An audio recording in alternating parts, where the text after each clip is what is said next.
everyone. I am Press Secretary Philomena Robertson, welcoming you to another edition of our weekly post-cabinet press briefings. Thank you so much for joining us today. To members of the media in the room, thank you, as always, for coming in. To those of you who have joined us via radio, television, and online via social media, thanks for tuning in. I'm sure that there will be lots of information in store for you here this morning as we seek to update you on government's programs and policies and plans for the way forward.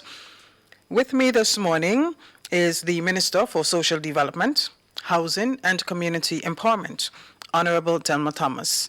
And she has a number of issues that she will be updating us on. Minister Thomas, the floor is yours. Good morning. All members of the media, good morning to the people of Grenada, Carriacou, and Pidi Martinique. This morning we have a number of issues that I will want to highlight, but just to say that I am indeed happy to be here this morning representing the government, and the government is pleased to report that we continue to see good economic performances in many areas in the national economy. Our economy continues to grow. More people are finding jobs, especially in the construction sector, and there is generally a positive feeling about the prospects. We continue to be used as a model by many regional and international financial institutions such as the IMF, the World Bank, the OECS, about the economic management and the execution of economic policies. And what we are talking about here are not just platitudes, but real policies that have made the life of the people of Grenada better. We are not suggesting everything is perfect. In fact, none of us is perfect. And therefore, because we're not living in a perfect world, there will always be issues, there will always be challenges that need to be resolved. But in the context of economic growth, in the context of the trajectory of the economy, in the context of where we are in terms of the Caribbean, we can all be proud. In context, as the Ministry of Social Development too, we are also very proud where we are as it relates to gender equality, where it relates to social protection. We have been used as a model in the region for social protection. Our Bacalet Rehabilitation and Treatment Center, though not perfect, but it is being used in the region as a model. So we continue to do what it takes as a government, and this morning, I first of all would like to say to you that the UN Executive Board will be visiting or paying an official visit to Grenada. There will be a 15-member delegation, will be led by its president, Ambassador Penelope Beckers. The delegation will be in Grenada next week, Tuesday, and they will be paying a courtesy call to Prime Minister, and the purpose of the visit is to highlight the impact of the partnership with the UN Women and Grenada's response to gender-based violence. While in Grenada, the delegation will meet with the legal and counseling clinic with regard to the man-to-man program. They will also meet with the gender-based violence unit of the Ministry of Social Development. They will also meet with the Special Victims Unit, which is within the Royal Grenada Police Force, with regards to the police response to violence against women and girls. UN Women is the United Nations entity for gender equality and the empowerment of women. The headquarters is located in New York, and the multi-country office for the Caribbean is located in Barbados.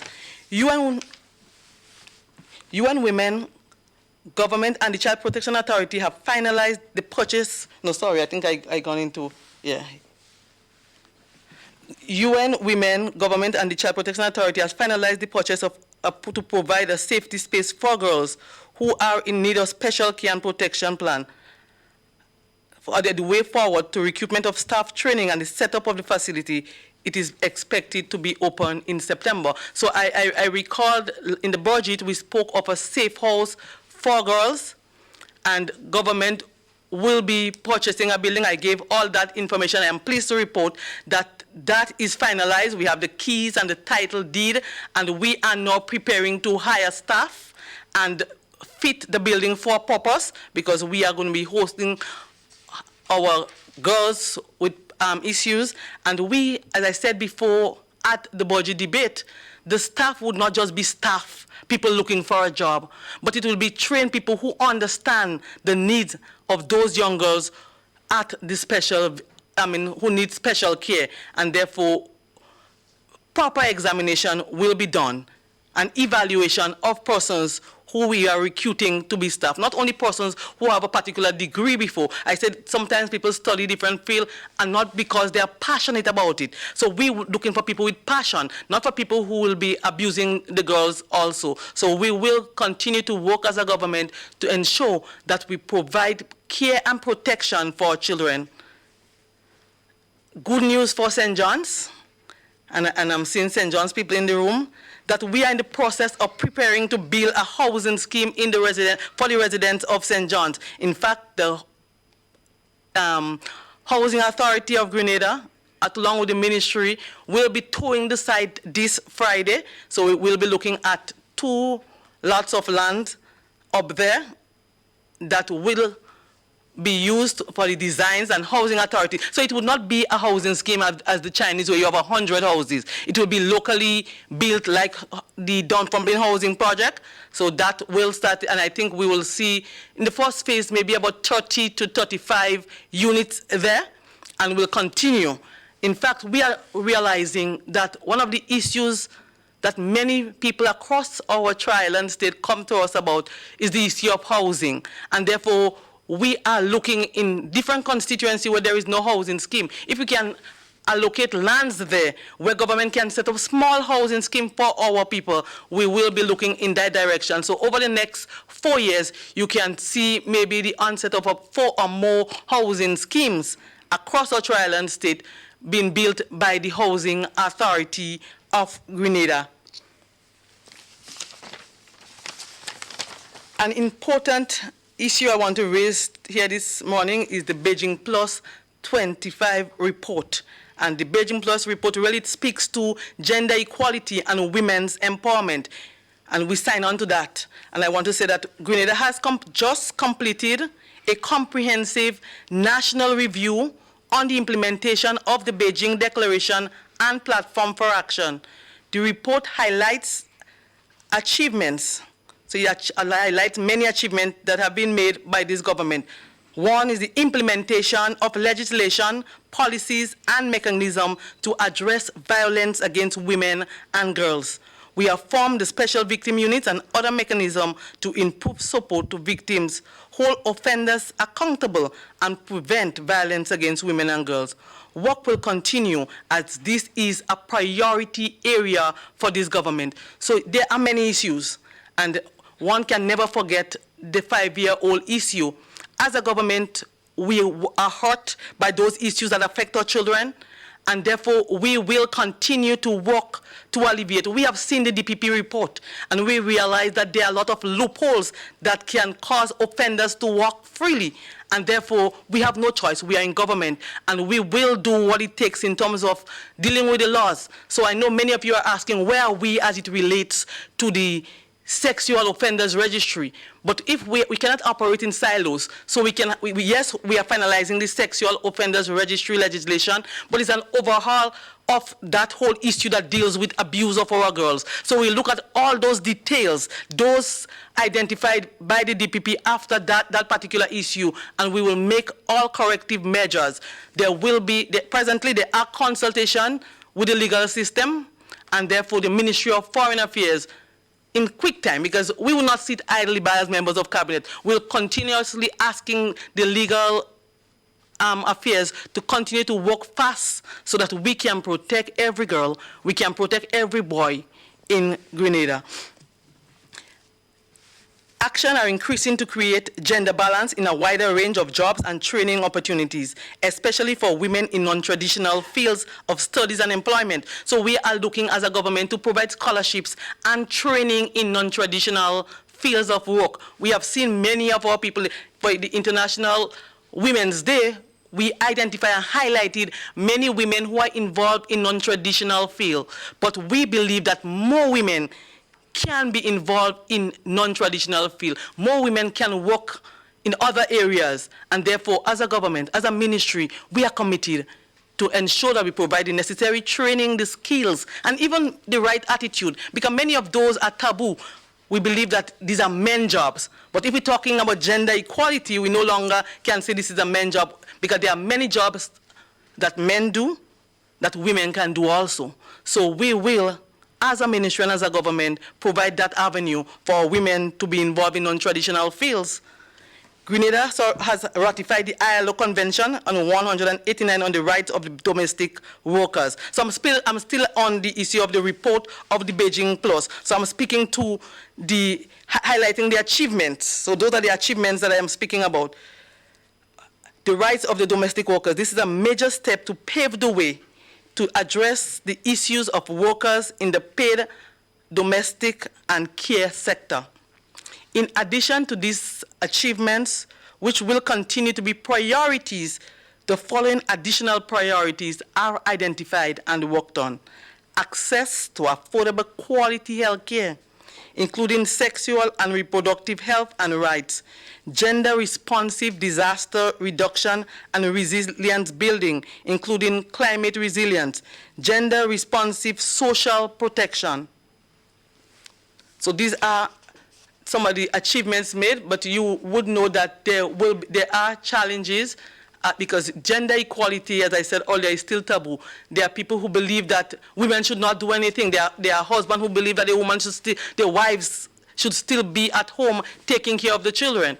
So we have to do education and sensitization to ensure that that is being dealt with and that women have the right, they are free to go out to work to assist in providing for their families.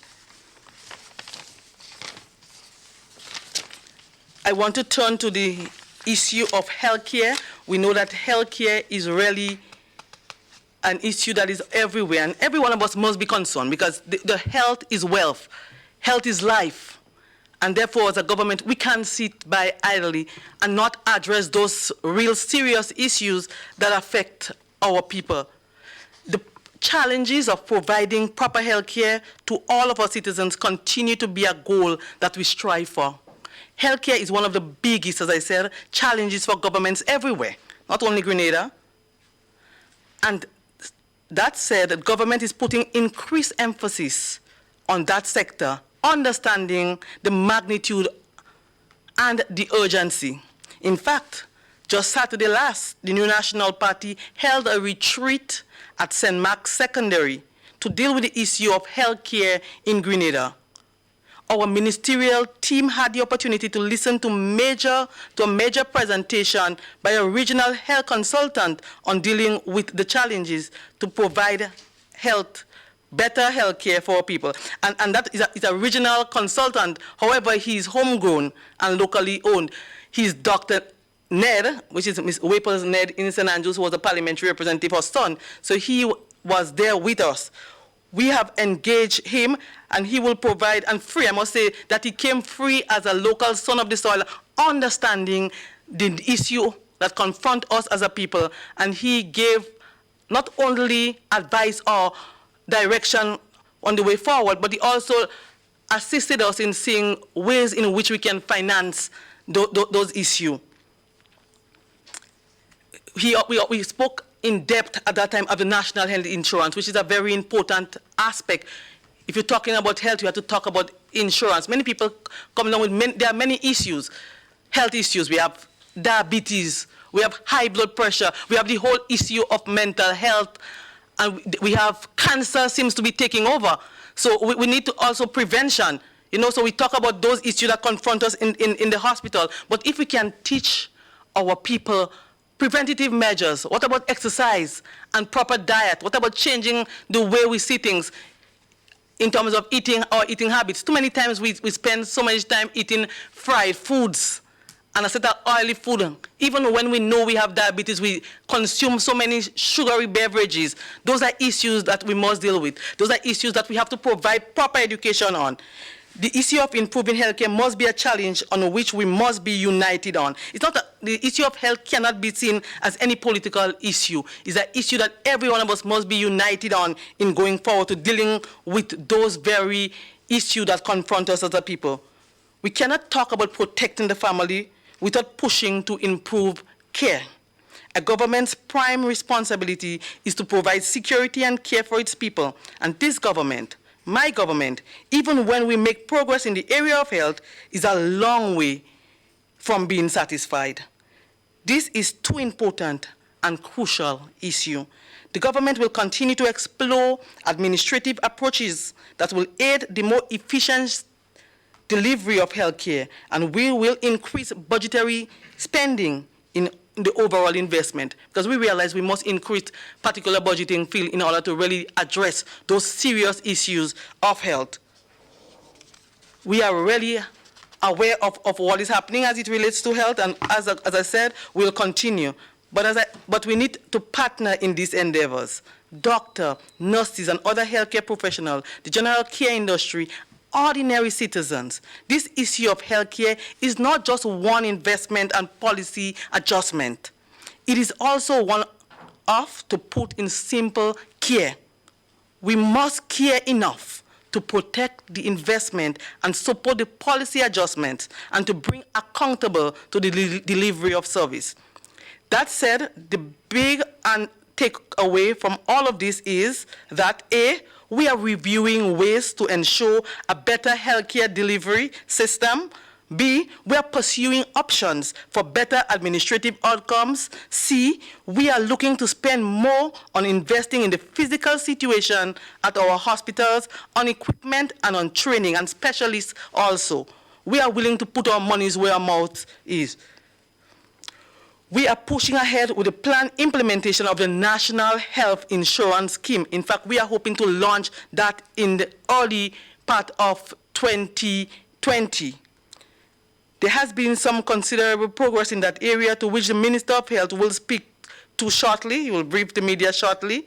In spite of the many constraints, the government accepts that health is an area that needs major improvement, and we are taking action in that regard.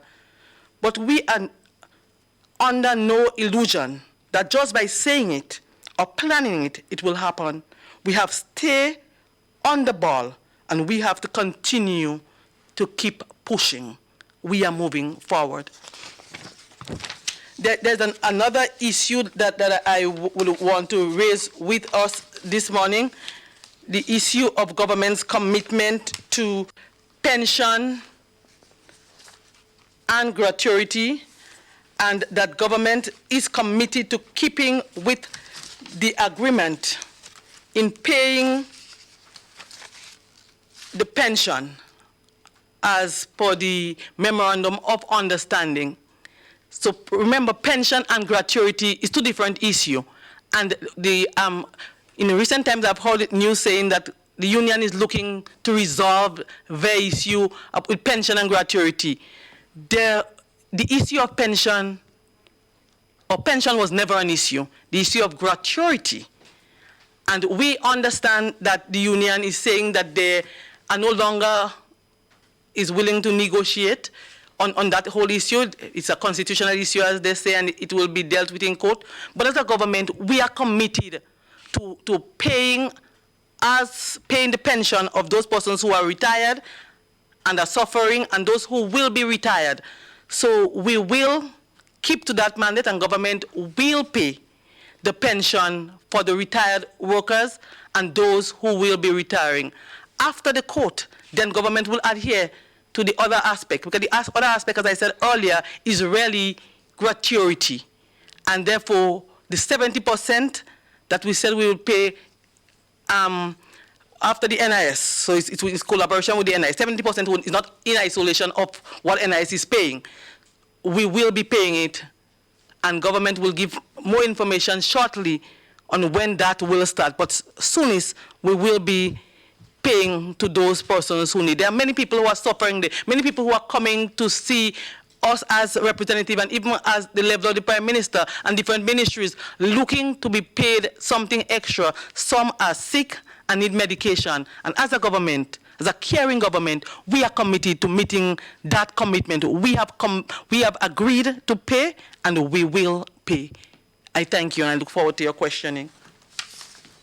No, I think I have one more issue. Is just to say that the Chinese housing scheme, the final project will be the salt-turning ceremony for the final site, which is Busheju, the Prime Minister's constituency. There will be a salt-turning ceremony tomorrow, please God, which will signal start of construction on the final site. So 5 o'clock tomorrow, the salt-turning ceremony will be at Busheju. I thank you. Thank you very much, Minister Thomas. Lots of information there. Members of the media, as per usual, identify yourself and your media house before asking your question. I see Ms. Fire is ready. First up. Good morning, Minister. Hi. Calistro Faria, Business Files. A couple questions. You spoke about the housing projects, and I have some questions on this.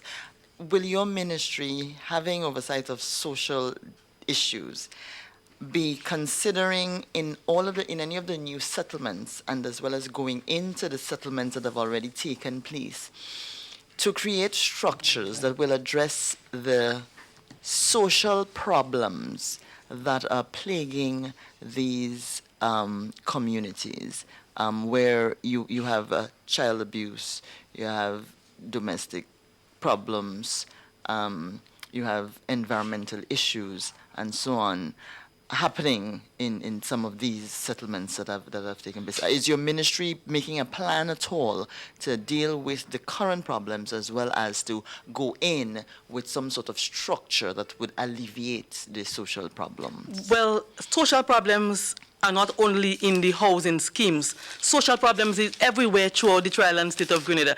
And we have plans how we deal with. There is plan in place already how you deal with issues of social problems.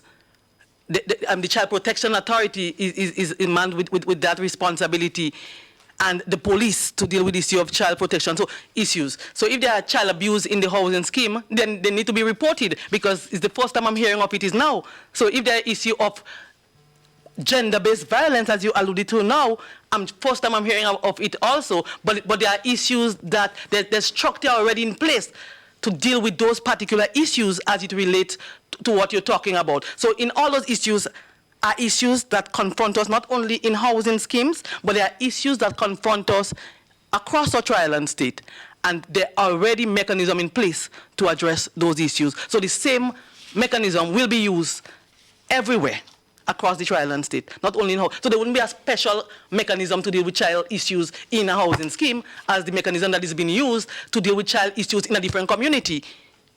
Well, maybe I posed the question wrong. I was not suggesting that anything different be created, but that because you're putting a group of people in one place, that there are, for instance, in all of the housing schemes, there is covenants that you sign for residents. But one of the things that it does not seem to take into account is how the interaction and of people within the communities and how it may behave. But I will take your answer as a response to what I am asking.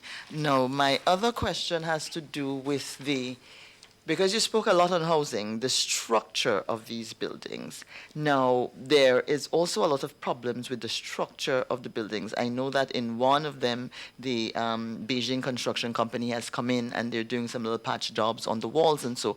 But you have situations where people are attributing certain illnesses that have been hospitalized to the conditions that they're exposed to, leaks in the roofs. There's one woman who's come to me as a journalist to show me where she's collecting a bucket of water per week that is leaking from the middle of her roof in a bedroom, not in the bathroom or anywhere else where you'd expect a leak, or in the kitchen. There's treatment on the walls that's flaking and causing respiratory problems with people. And so I know that the last time I spoke to you, you said that attempts are being made to build better with the other housing schemes. Can you tell me how the new ones are going to be different in terms of the material? The Chinese the material that they used is designed for sections of northern China, I've been told by embassy officials, where it doesn't rain a lot. So have we looked into ensuring that they use materials that is suitable for us where we actually have a rainy season? So first of all, I must say that we cannot run away from the fact that the first phase, there was some structural issues identified by the residents, and we as a government have had discussion with the Chinese embassy, and as you said a while ago, they are now assisting in dealing with those issues. But we also know that the oversight in the first phase was not as vigorous as we are doing now.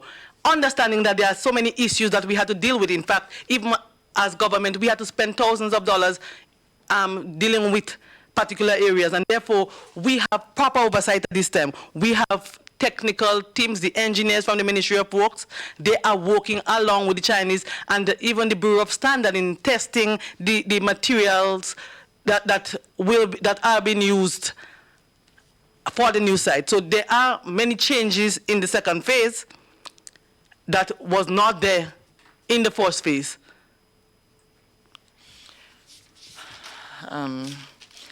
I'll just stop you at 2 questions. Then let's just allow others to ask questions, So and then we can come back now. to you. Oh, Yeah, fair but just let's be fair to all the others present. Sherry and Noel, GIS. I have 2 questions, but I want to continue with the issue of the housing.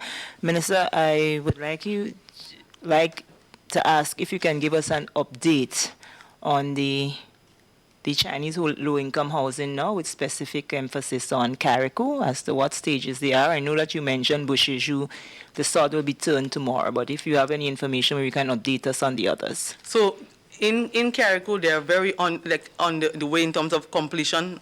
I mean, we do not reach the roof capping ceremony yet, but we have done a lot of work is being done at present in Carriacou. St. Patrick, we have roof capping ceremony. St. Mark's, we're looking to doing the roof capping ceremony soon. There are work being done in St. David's, not as vigorous as the other sites I spoke of earlier, but as Busheju is the final site really. So it means that work is being done in all the other sites already. Okay. And part 2 has to do with the comments you made as it pertains to the Ministry of Social Development and your projects, and so with specific reference to the Grand Bacolet Juvenile Rehabilitation and Treatment Center. You said that it is being used as a model. What does that spell to the programs initiated through your ministry?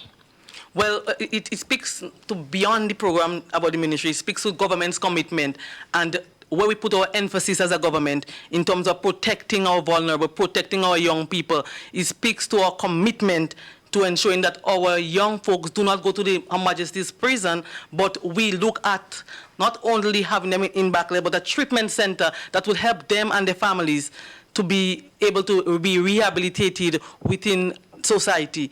So other countries, just recently we had a press briefing here where we had the government of St. Lucia coming to look at 2 of our programs and using as model, because the OECS and other entities who they are looking for funding told them that Grenada is the best model to look at. So they came to look at our social protection, our SEED program, and also the Bacolet Juvenile and Rehabilitation and Treatment Center. We are also in we purchased a second building close by the Bacolet that will be used, because we realize that there are issues, so nothing is perfect, as I said. So when we also hired Dr. Panchu as a psychologist, a clinical psychologist, and also training will be done, or we already had some training, but more training will be done, not only as it relates to Bacolet, but as it relates to even child interview, because as I speak about the issue of the 5-year-old, it's an issue that I will always speak about, because it's the issue that is hurting as a mother, because I'm not only a minister of government, first and foremost, I'm a wife and a mother. So that issue of thinking about a 5-year-old is one that every one of us must look into and see how we can better deal with those issues, how we can better put laws and things in place. So we will be getting training for the police as it relates to forensic interview. How do you interview a child? You know, those are issues that must be dealt with in going forward. So Mr. Pancho will assist us in many areas. He's a trained professional, and therefore he's presently at Bacolet, but his responsibility scope is beyond Bacolet to also assist the SVU unit. which is doing a fine job, I must say, because sometimes you highlight only, when I say you, I talk in general, the highlight is the negatives. We do not highlight the positive that the officers are doing. They are everywhere providing education, sensitization. In fact, just last Friday, we visited Carriacou, where we had sensitization exercise, where the students from Carriacou marched the street. We marched with them, sensitizing the public that child abuse and child sexual abuse is unacceptable, and we will do all in our power as government. We are committed to protecting our children. Okay, I just have a final question for you. As it pertains to the UN, the 15-member team visit, are they coming specific to Grenada, or they're hopping the islands? No, they're not hopping the islands. I think it's Grenada, Trinidad, and Barbados. Yeah. So, and Antigua. But I must say, Grenada is chosen because of the work we have done as it relates to gender equality. I mean, the UN has given us a number of funding assistance. In fact, maybe very soon we will come back to the media announcing new initiatives. We are working on 2 initiatives. We're not in finalization stage, so I will not speak to it at this time. But very soon we will come to the media telling you of other projects to empower women and girls across Grenada, Carriacou, and PD Martinique.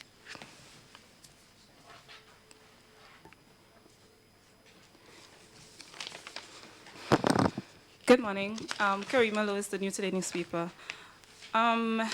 Minister Thomas, the issue of sexual abuse is something that has been plaguing the country for a while, and the issue of rape of young girls and rape of, adults as well. I'm just wondering,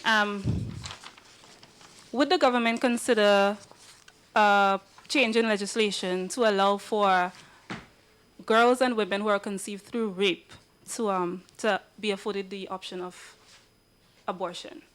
I cannot speak to this issue at this time because it's not an issue that we considered, it's another issue that we discuss, but it's something that we can have open mind on, but we have not discussed it, and therefore I am here representing the cabinet of Grenada, and this is the fact we have never discussed a particular issue. I can't speak to it.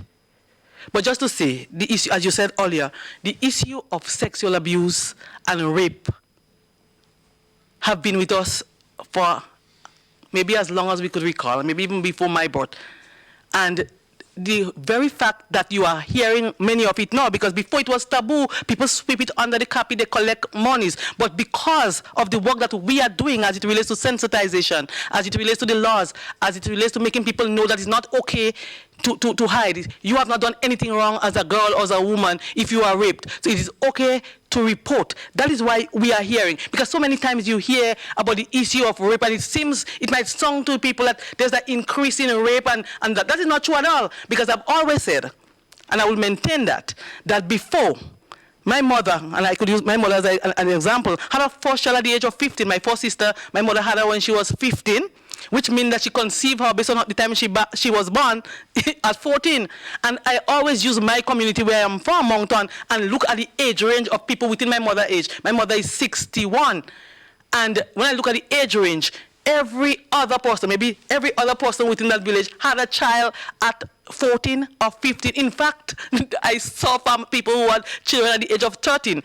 But because of what is being done now, as it relates to the laws, as it relates to the sensitization, as it relates to the education aspect of going to schools and telling children that you can report, even if it's your family member, you have to find someone to speak to. These are issues that we cannot sweep under the carpet anymore. These are issues that confront us and every one of us. Sometimes when the issue happens, we make it sound like it's an NNP or a government issue. This cannot be a government issue. The issue of child sexual abuse cannot be an issue for not a political issue at all. It's an issue that affects us as a people, and it speaks much to us as a people. And we cannot sit idly by. And that is why when the issue came up and people thought that I meant that they shouldn't speak up, and I said that had to be crazy. Why would I say that they cannot speak up when I've marched the street on many occasions and I've called on people to champion the cause? There are sometimes your voice and the voice of the people is powerful. We are not here to represent ourselves as government. We are representing the people. And many of the laws that we made, many of the decisions and the policies that we made as a government, not because we sat in cabinet and decided that's the way to go, but because we have listened to the voice of the people. Because the people is powerful. We are representing people. And therefore, I would never ask people to shut up on particular issues. I want them to speak up. But I say in all of this, we speak up before, because we have to be our brother's keeper. We have to open our eyes at the level of the communities, at the level of the schools. We see children coming. I mean, I've heard a young lady who has rise to a prominent position, and she spoke as a child attending a secondary school in Grenada. She was going to school dirty and she was rebelling. At that time, she was being abused at home. No one knew. No one cared to know, because all the concern that she's giving trouble. And in many cases, in many of our schools, we have children coming in a particular way, and we scorn them because how they are dressed. We look at them with canned courtesy because we do not understand what they're going through. So I'm saying that let us not only speak when an issue is being brought outside there. Let us be our brother's keeper and look around within our different communities, within our different schools. I also, every time I get a chance to speak in church, I bring up the issue of child sexual abuse. And I always say to the leaders of the churches that you cannot sit quietly. Let us not be Sunday and Saturday worshipers. Let us walk to the communities and let us use our pulpits to speak against child sexual abuse and abusing of our boys and girls. So I'm an advocate for, whether I'm in government or out of government, I will be an advocate against any form of abuse among our children. I will be an advocate against child sexual abuse. I'm a mother myself, and I have a 13-year-old daughter, which because of my work, she used that all the time because she hear me crying at times. I mean, the cabinet could tell you. I mean, Mr. Gary just left here. When that 5-year-old child, when the issue came up and it was in public domain, I lost my cool at the cabinet because it hurt as a mother. It's more than just a politician, it hurt. And I lost my cool to know exactly where did we go wrong as the policy makers? Where did we go wrong as a legal system in really addressing and dealing with the issues that confront our children? We have to work to protect our children. As I always say, that at the end of the day, at the end of being a politician, we have to be accountable to God. And if He put us in that position to be policy makers, to protect people, then we ought to do it with all costs, without fear or favor. And therefore, I'm committed to that cause. I'm committed to fighting to eradicate all forms of abuse, not only child abuse, but all forms of abuse. I'm committed to ensuring that families are being protected. And as I talk about families being protected, I think I forget to say to you that tomorrow is International Family Day, and we will be having an activity on Sunday at the Telescope playing field. So it's a family fun day. Also, there will be a health fair we are collaborating with the Ministry of Health and the Conference of Seventh-day Adventists. And the Family Fun Day, we are collaborating with the Council for the Disabled. And there will be many activities. Many artists will be performing, and you can check your health, your pressure, your sugar will be tested. You know, we need to speak on health all the time, because health, as I said earlier when I dealt with the issue of health, is wealth. So we can talk about all the other issues and leaving out the issue of health, but also preventative health care is crucial. Would there be any recreational facilities in the housing projects? Recreation, so maybe that's something that we have to look at, because if you have children in there, then you need to have maybe playing fields and playing facilities. So maybe it's not something that we have looked at initially, but it's something that as you raise it, my PS is right here, will take note, and it's something we can look at. The home for the girls.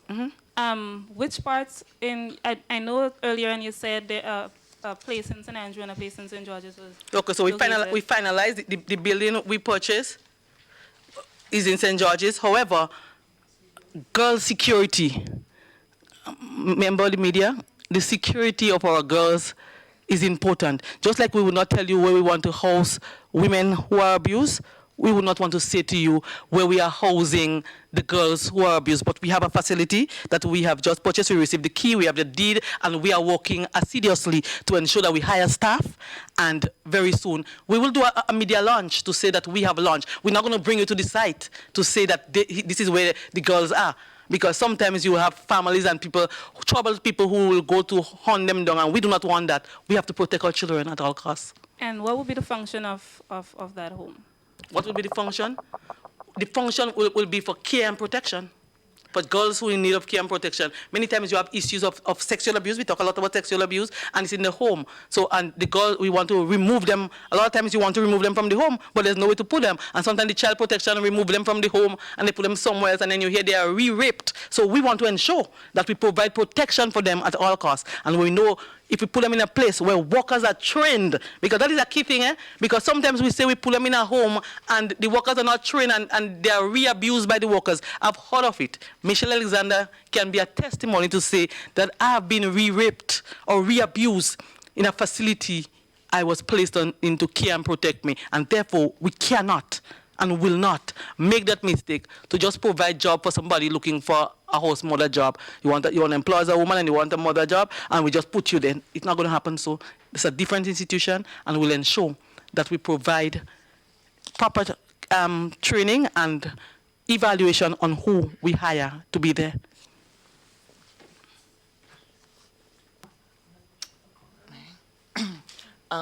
Minister, I would hope that you would join us in St. Mark's to march, to make a point. We haven't marched up there yet, but we have faced some trying times when it comes to child abuse. So we look forward to chatting with you about that. Speaking of rape... But let me address that particular issue, because many times you hear, not only you, people say, well, we have a lot of child abuse in a particular locality. But if you do not report those suspicions, just the suspicion you need to report for investigation, then how are we able to seriously, let's be honest, seriously, because just saying that there are issues of sexual abuse in St. Mark's without giving us details and statistics and information to work with, how do you expect us to seriously deal with those issues? Is a question. Well, I do know that in one instance when a parent did do what she had to do, and I was so proud of her.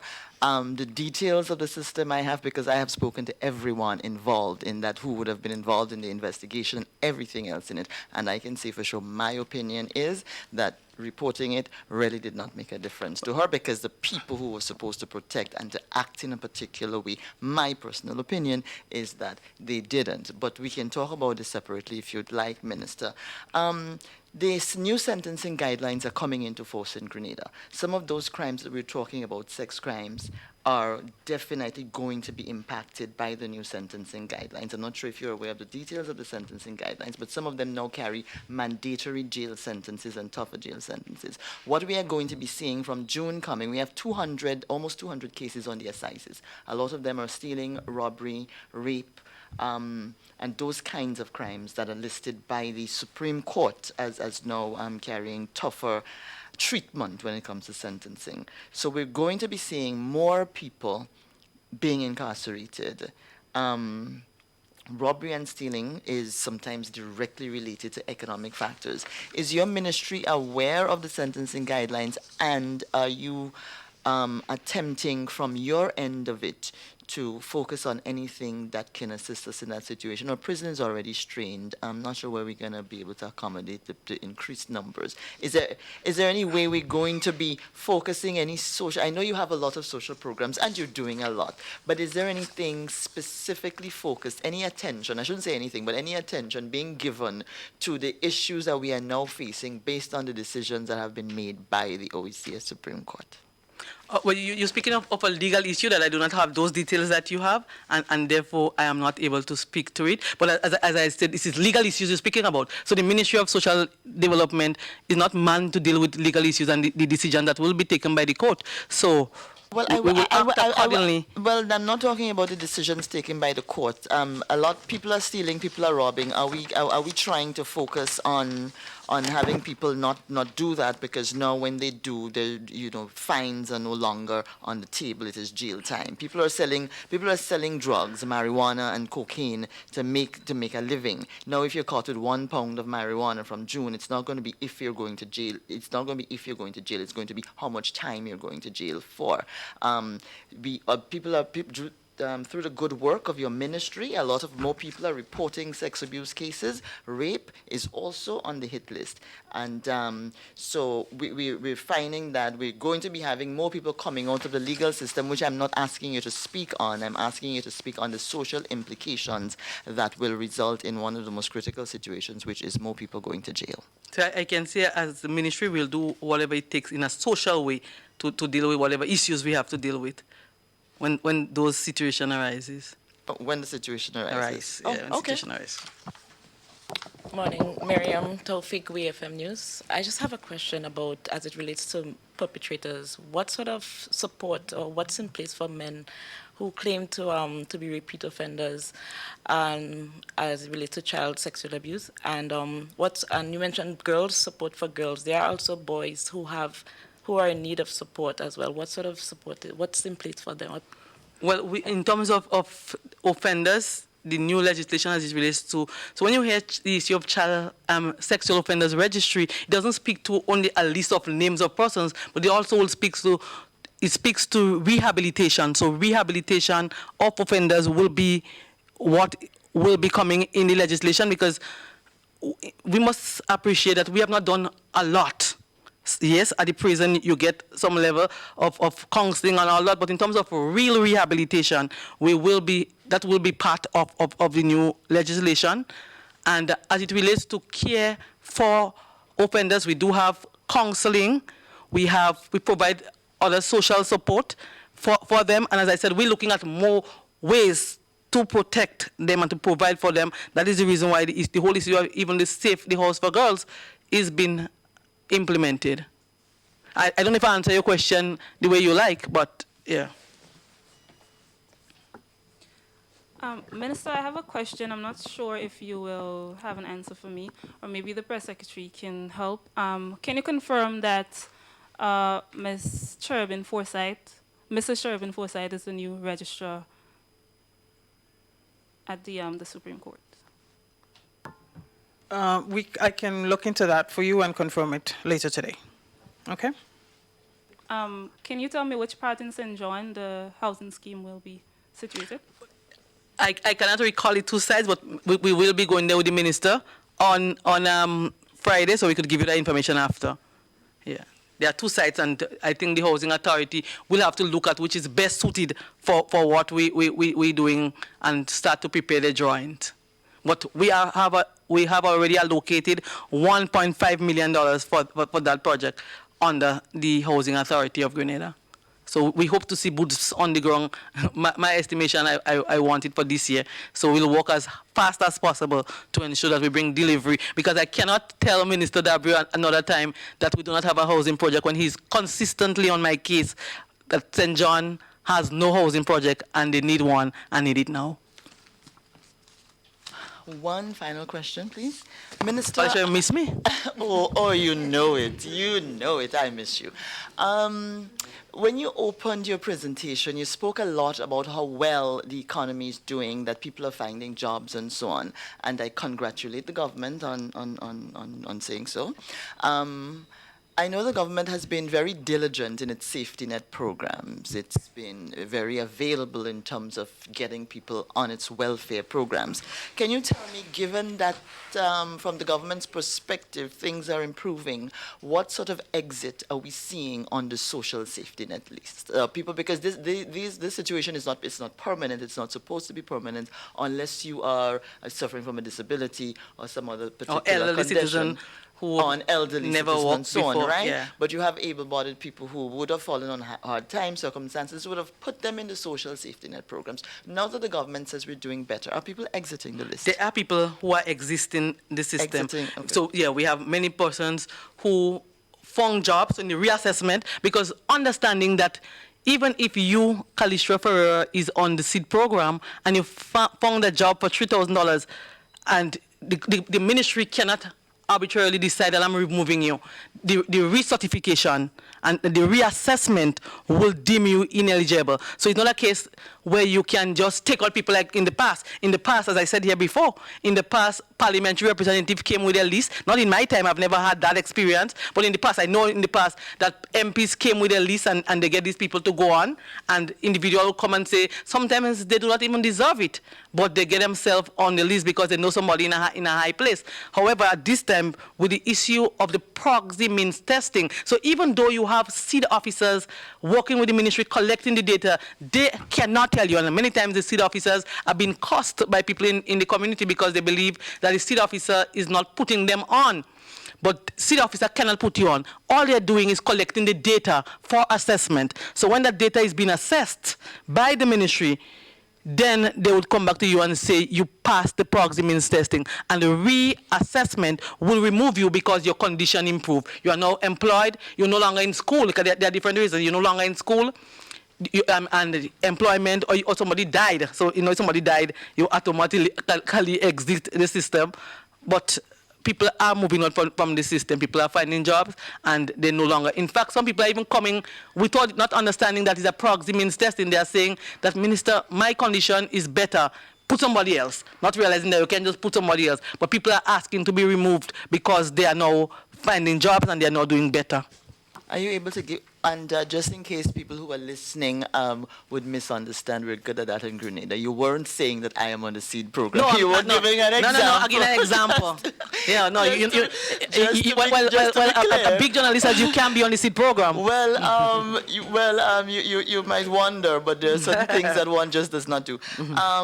Can you give me some specifics in terms of numbers? Do you have numbers? I do not have the numbers in my fingertip, but my PS is in the back there. If she has that detail, she can give you. But at where I sit here, I do not have the statistics. Minister, I believe some time ago you mentioned, you spoke about a mentorship program for youth. So mentorship is a constituency program.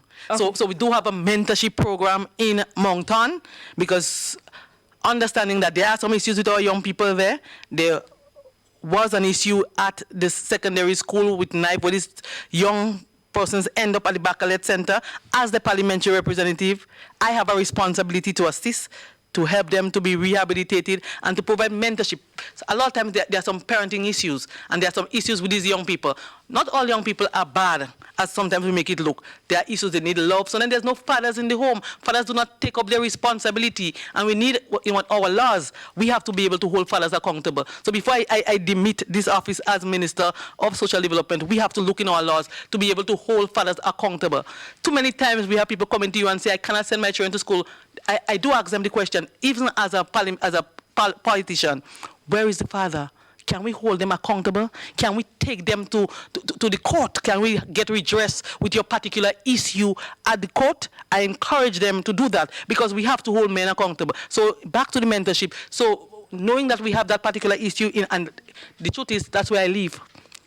And sometimes you hear of the negative. I live in Moncton. There are so many positive. So you give me a chance, a platform to speak, and maybe I'll speak on that particular thing. Because sometimes you hear that nothing good can come in Moncton. In fact, when I was walking the street looking for support as a politician, I was in Sab, and an elderly man told me, "You from Moncton?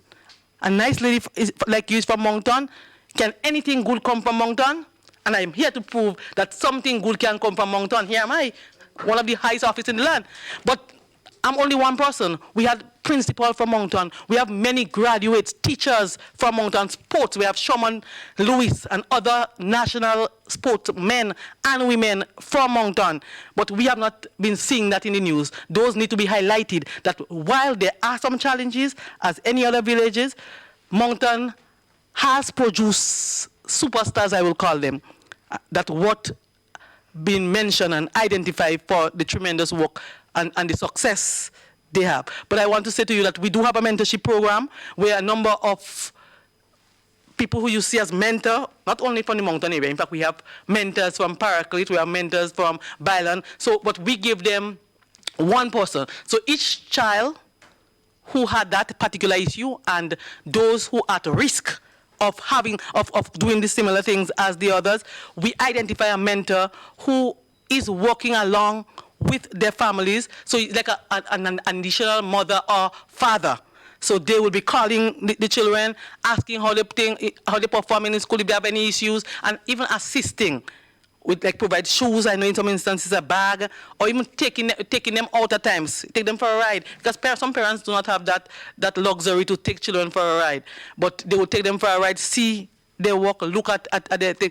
There's one particular lady who works in our ministry who's mentoring more than one person. She's from the community. She's a model within the community. I'm speaking about Miss Lenora George Buckman, who is our seed manager now. But she's one of the persons who have paved the way for us in terms of somebody good coming from Moncton, as people would say. There's nothing good coming from Moncton. She emerged as a principal. Because the truth is, when you look at, I sat and I look back at the people who came from Moncton, and you look to see, were there any teachers? Or, because those are people who act, say as people. And before her time, we really didn't have. I mean, we have hardworking, dedicated people, because our society will look at people to say that they are good if they arise to be a police officer or they arise to be a teacher. But what about the farmers who are providing food for you? What about the fisher folk? What about the mother who stayed home and ensure that she have real educated children? Those are good people too, and there are many good people who came from Moncton in the past. My grandmother was a model in my opinion. I always use her case because I didn't grow up with my mother. My mother left me as a child and she went overseas. And my mother left me with my grandmother. And my grandmother looked after me and ensured that I am who I am today. She didn't have no formal education. In fact, we didn't have anything. We didn't have a stove. That's why everybody have. So everybody have stove. Even when you call them pono, everybody have a stove in their house. And everybody have electricity. We didn't have any electricity. I go to school every day with a hula hoop slippers in my foot until my father saw me one day and he cried and decided to take me away. And not because my mother or my father was not doing what they're supposed to do, but my grandmother had about 9 other children in that house. So even those parents, my grandmother was picking up people on the road. That's why I call her a model. It's more than her grandchildren. So if a mother didn't want a child, she had them and she took them in. So she had all those children taken care of. And when my father provide this money, had to provide for all. So those are models. She's gone, but she was a model in the community of Moncton. She have produced not only me, but I have other cousins and other siblings. Who have excelled in the different fields, and therefore we can't say that nothing good. We have to change that mindset, where only the degrees and 9 and 10 CXC subject, which is not useful anymore because the degrees are taking over, but we have to look at the skill area and we have to cater for the needs of all our children to ensure that they can fit in. They don't have to be teachers, everybody have to be teachers. Sorry if I go into something, but I get passionate about those cars. Thank you very much, Minister Karima. One last question. We're already 5 minutes over time. You can help me. Okay, I will try.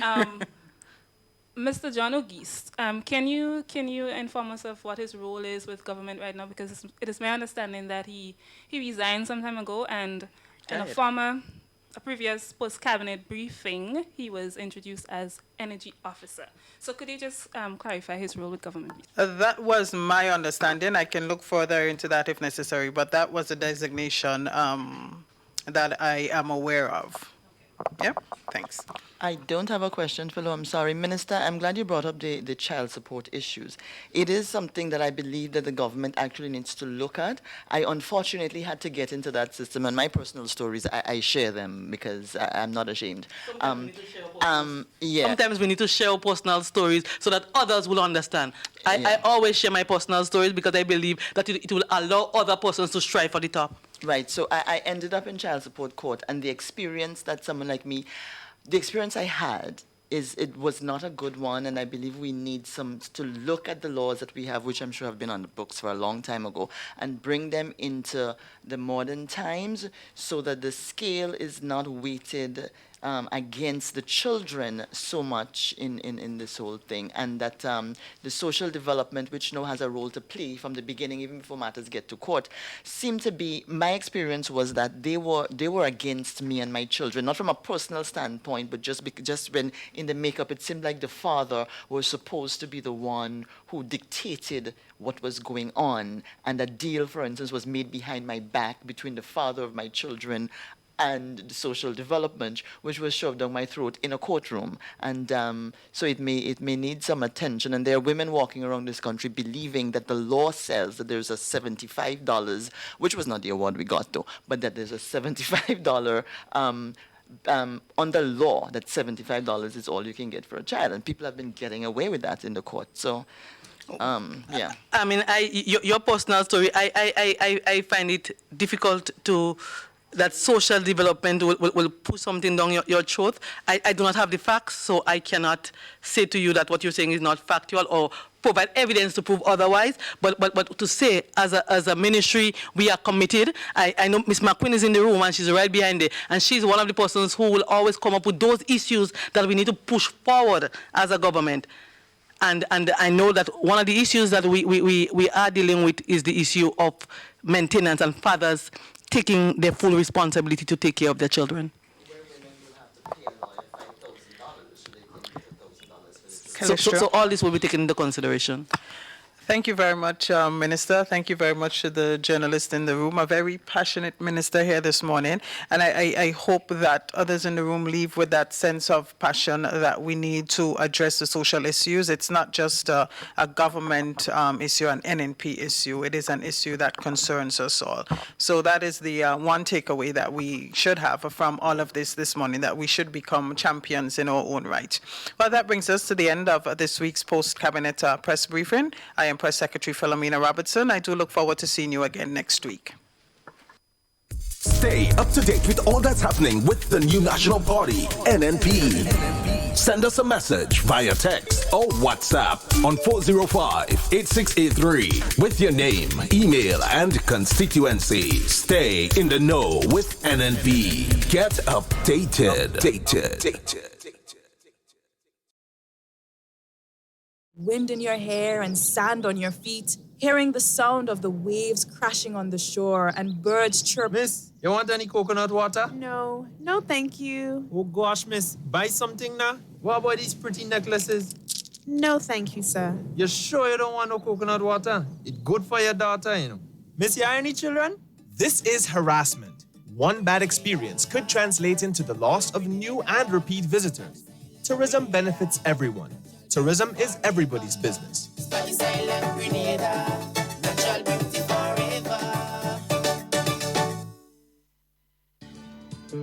The Grenada government will keep all of its commitment to all of the workers, and it is committed to doing so in a fair and responsible manner.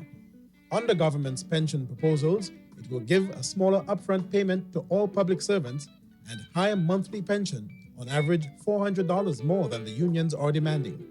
In the end, workers get all their money, but government's proposal ensures that all the other many commitments to all other citizens are met. We can only build strong communities when we look out for each other. The true Grenadian spirit is always reasonable and fair.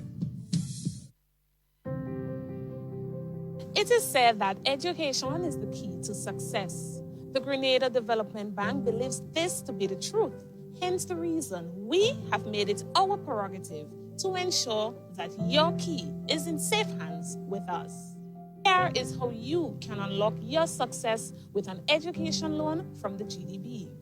We offer you 3 loan options. We've got our regular student loan, our work-study student loan, and our special student loan. Our regular student loan is for persons who wish to pursue full-time tertiary level education. If you are a permanent employee who wish to study while continuing your employment, then our work-study loan is for you. Our special student loan is in collaboration with the government of Grenada, geared towards vulnerable persons who would like to pursue higher level education. Remember, you must have proof of admission from a recognized institution here at home or abroad. All our loans are 100% financing with interest rates as low as 5%. Get your funding from GDB today for your tertiary level education, your technical training or vocational training, even professional development, with up to 12 years to repay. Your future success is today. Grab it now.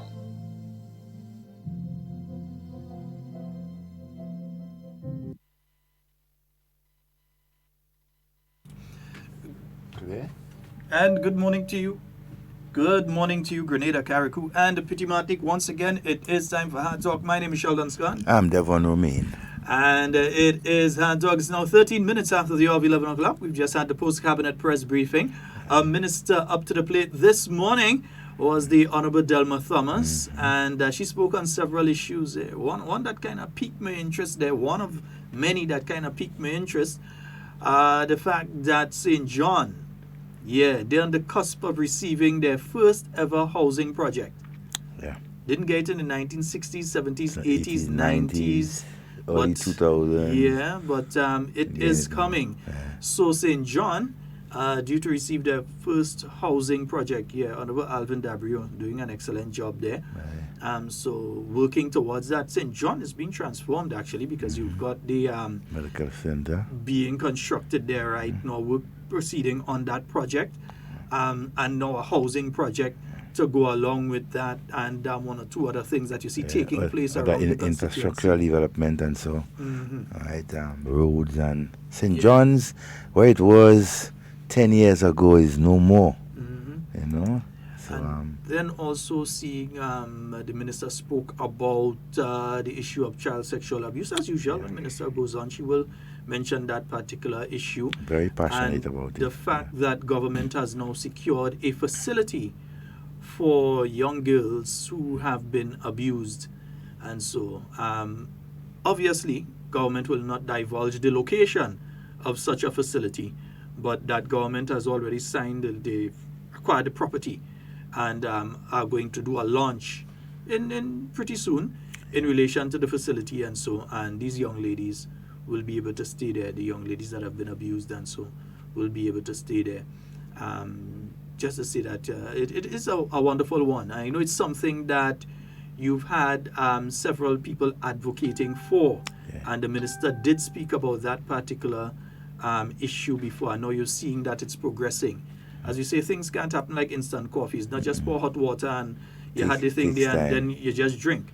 You have to take your time to make sure that it's done properly. And you know, that's what's taking place here. And Minister was reiterating that it's not just about housing for the young ladies and so, but the proper staff, the training of the staff, persons that will be there, right, to help these young people as they move forward, right, from the dilemma. So that is very important in ensuring that we have the proper trained staff to take care of this facility and its occupants.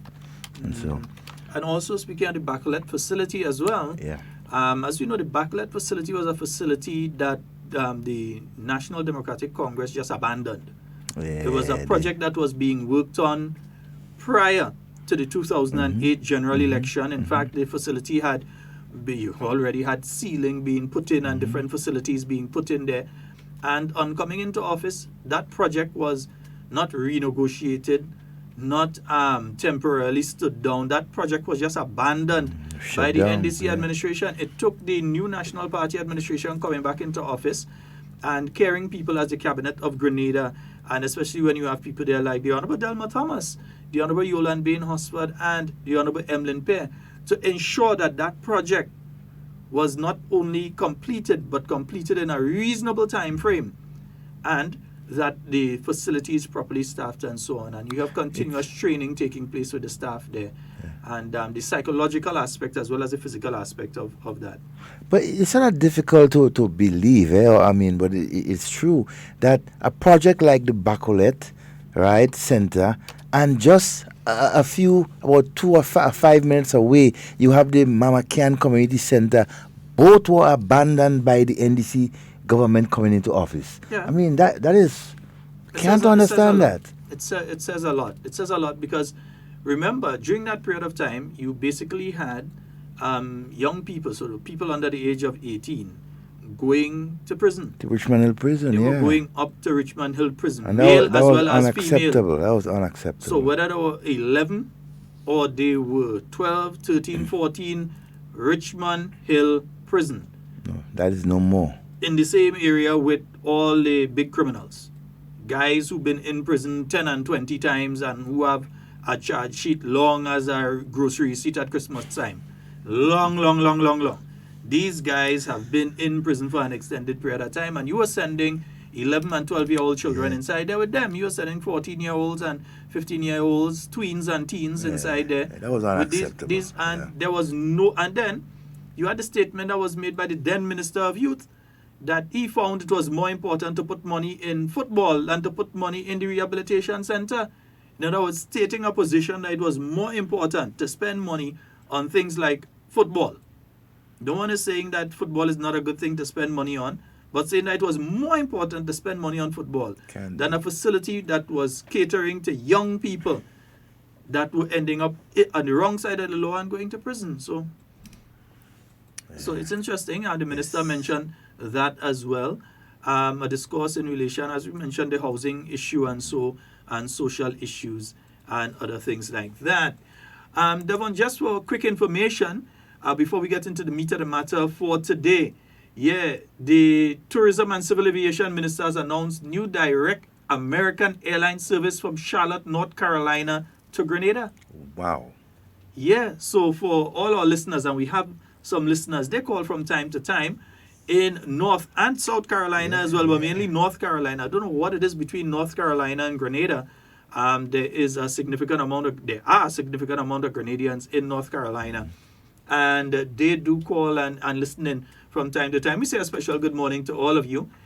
And Minister for Tourism and Civil Aviation, Honorable Clarice Modest-Cohen, has announced that American Airlines will provide a new non-stop service from Charlotte, North Carolina to Grenada, effective winter 2019. So they're adding a direct flight to Grenada. So that's somewhere around November. No, but what does that say? That says that something positive is happening in our tourism industry here in Grenada. For American Airlines, this isn't going to be a cheap thing for them. So for them to come and add a direct flight from North Carolina. Not New York, or Washington. Or Miami. But North Carolina. Yeah. That is. It says something that American Airlines is seeing something happening in Grenada. And we're not just speaking about the Silver Sands or the Kimpton Hotel or the Petit Calivini or the expansion of Mount Cinnamon, the new facility that Rex is being converted into. We're not just speaking about those facilities, but that American Airlines has to see the need for the volume of people that are trying to get into Grenada. They need to provide that bridge, that air bridge for them. And they're doing a direct flight. So they're not saying that Grenada on its own, and this is the important one, they're not saying that Grenada on its own cannot full that aircraft so that you need to make a stop off in Barbados or St. Kitts or some other country. So you could say, okay, we're going to make that flight, but we know that half of the people are going to go to the island and the other half to Grenada. No. They're saying that entire aircraft of people could be filled with people coming to Grenada. So they're doing a direct, non-stop flight to Grenada. What the schedule will be on a daily basis? Well, it's going to be starting. It's going to be starting in winter, so they'll put out the schedule in relation to that. So that announcement is a wonderful one. So they said that the American Airlines analyst, International Network Planning, that's Mr. Alex McIntyre, said this route is a testament to a high confidence and commitment to the Grenada market. American Airlines are saying that. So they added a direct flight. In other words, they're sure that they can get a plane full of people from North Carolina coming to Grenada. They also said the flight will be operated year-round, Saturdays on a 128-seat Airbus 319. So every Saturday, a direct flight from North Carolina, 128 seats, coming into Grenada. So that's wonderful news. Very good news. That's wonderful news. It says here further, Charlotte, North Carolina is one of American Airlines' top 9 hubs in the United States, along with Chicago, Dallas, Fort Worth, Los Angeles, Miami, New York, Philadelphia, Phoenix, and Washington, D.C. This new gateway will facilitate ease of movement of passengers from or through Charlotte direct to St. George, Grenada. So other people who want to get into Grenada, outside of the people in North Carolina, they can connect now through Charlotte, North Carolina, direct flight down to Grenada. Good news. Really, really, really good news. So, folks, we're looking forward to that one. It's going to be starting in the winter season, so that's later this year, about October, November, somewhere around there. So a bumper Christmas. You see, it's coming in time for the Christmas. Yeah. And the beginning of the peak of the tourism season. Because usually the tourism season starts around the October. And it's going to continue outside of the tourist season as well, because it's going to be a year-round flight. So they know that there are going to be that volume of people interested in Grenada and wanting to come. Because remember, you have Spice Mass, you have different festivals taking place in Grenada throughout the year. And, you know, that is going to be an interesting air bridge. Also, folks, remember, taxes. Your taxes are due. All right? So, let me see, this week is the deadline for payment of motor vehicle license tomorrow. If you've got plural letters 501 to 750, you need to pay by tomorrow, and vehicle registration numbers, single letters 5001 to 7500. You have up until the end of the day tomorrow to pay your motor vehicle license. All right? And for the businesses, value-added tax and excise tax return for individuals, businesses, and so they're due and payable on the 20th. I believe that's next week Monday. Am I correct? Yeah, next week Monday. That is due and payable. All right? So get yourselves together. Nice. Yeah. Folks, what we want to do now is we want to play something from a postcard that came about 2 weeks ago, roughly about 2 weeks ago. Yes. It's from a postcard, and it's specific. We have Mr. Ogis there, and he's going to be speaking specific to oil and gas. It is a very, very, very important postcard in my view, and there's a lot of valuable information there. So we want to play that for you right about now. Mr. Technical Man, are you ready on your end? We want to play that for you right about now so that you can get all of the factual information in relation to oil and gas. So we're going to play that for you right about now. Pleasant morning, and thank you for this opportunity to, irrespective of the weather, to throw some sunshine on the topic you just highlighted. With respect to the update, in the second half of 2017, the Global Petroleum Group, GPG, carried out the first ever exploration drilling in the waters of Grenada, and in the most prospective geological feature, which we named the Nutmeg. And you would see that Trinidad, one of the most prospective geological feature with respect to petroleum is called the Hibiscus Platform. So we have named ours using our spice name. So we have the Nutmeg Platform, which is one of the most prospective. And later on, you'll see that both the Nutmeg and the Hibiscus Platform will be linked later through some infrastructure. A year ago, in April 2018, we had the GPG entering into an agreement with the National Gas Company, the NGC of Trinidad and Tobago, signing that agreement, and I was present at the signing of that agreement in April 2018 in the offices of the National Gas Company. I should say that the National Gas Company is a state-owned company that is in charge of supplying most of Trinidad's heavy industrial sector with liquefied natural gas. Most of these heavy industries, they use the natural gas for their production and services that they offer, and the NGC provides them with it. They have special lines that come off the refinery in Trinidad that is dedicated to them, and they provide it to the industry in Trinidad. Now, this was based on the fact that the geological results obtained from the drilling showed that we had deposits of oil and natural gas in the Nutmeg prospective areas. Now, since then, GPG has been involved in planning to drill at least 3 other wells, because the finding of these deposits with the exploratory well simply reveal that we have it, but based on the tests that they have been conducting, we have to determine the area and the extent of this deposit.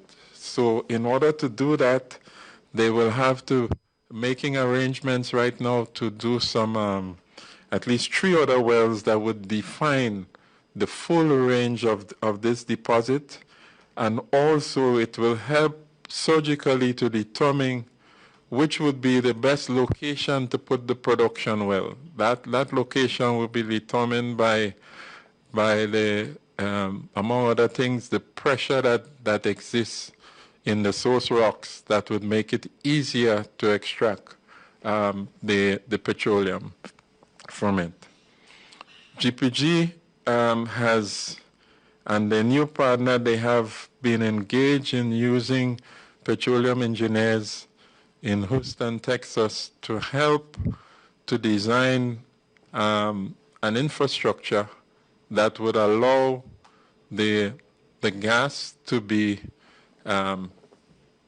moved or transported from the nutmeg field to the hibiscus platform in Trinidad. We go across the boundary into the hibiscus platform in Trinidad. The hibiscus platform is already equipped with pipes and the relevant infrastructure that brings it straight to the refineries in Trinidad.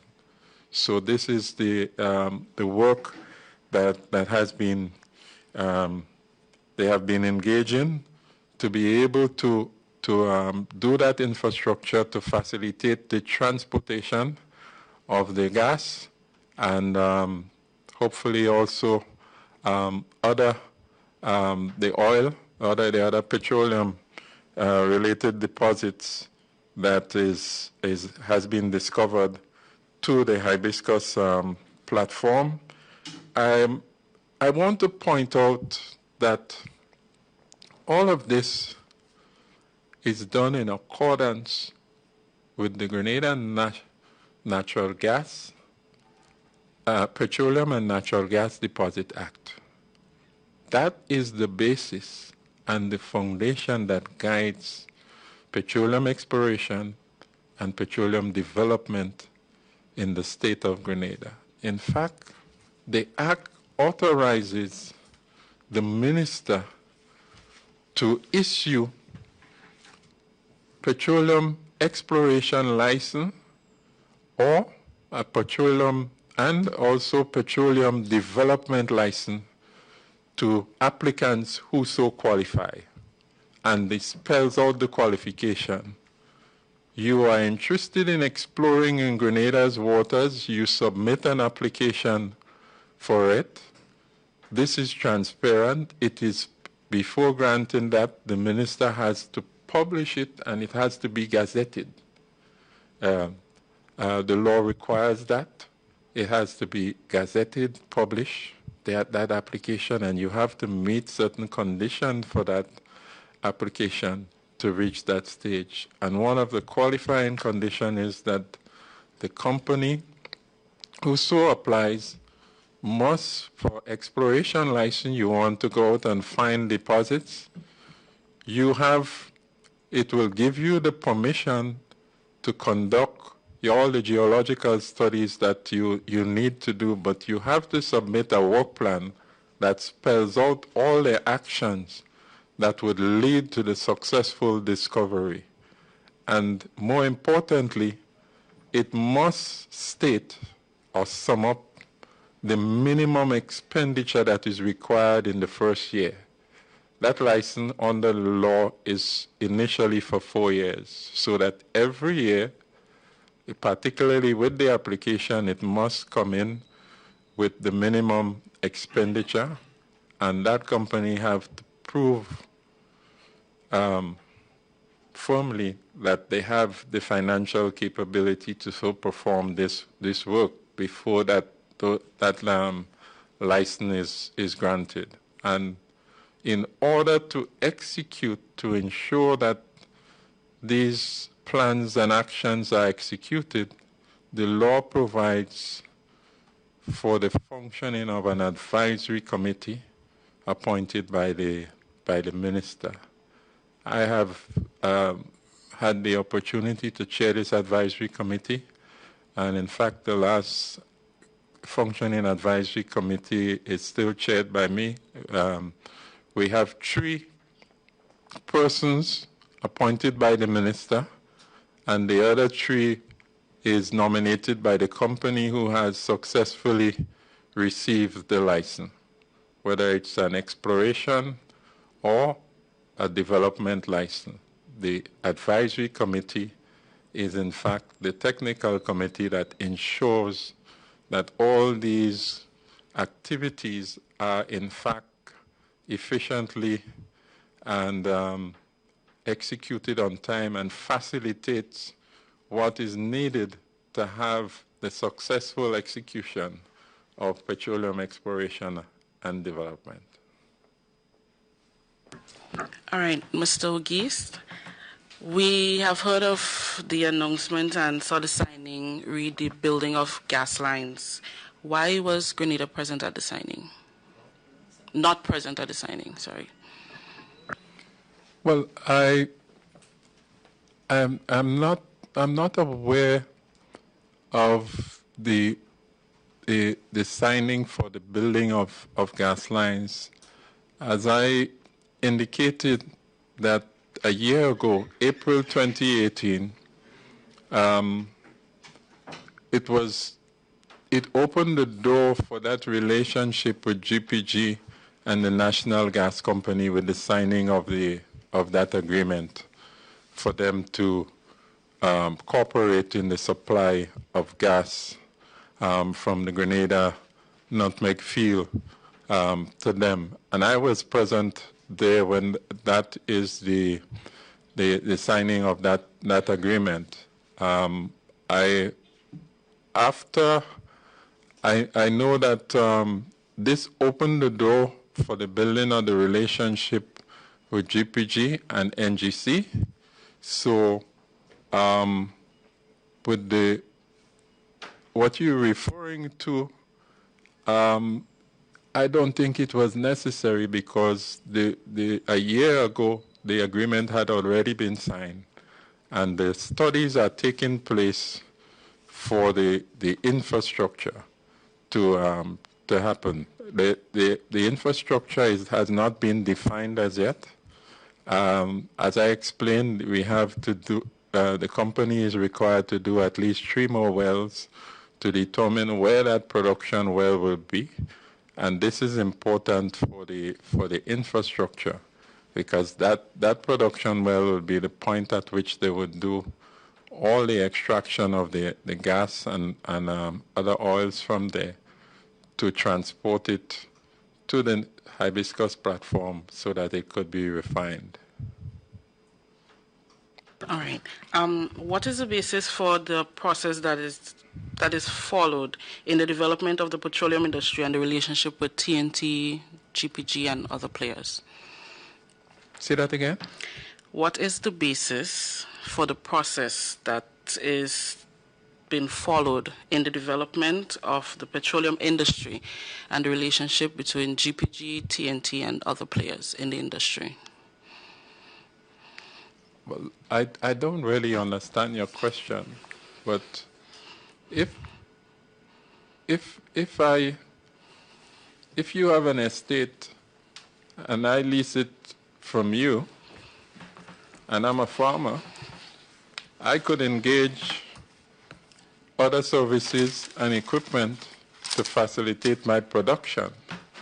I necessarily don't have to come to you knocking at your door every day to tell you that this is what I'm going to plant here or so, and I need water or something for it, if I understand your question perfectly.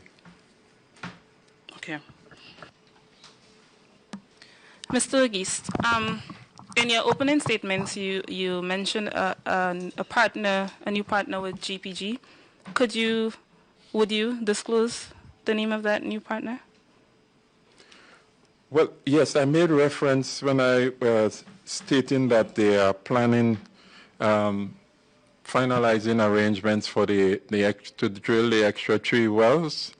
I don't have the exact name here with me, but it is GPG has partnered with a Chinese company who is functioning in the U.S. They're doing petroleum operations in the U.S.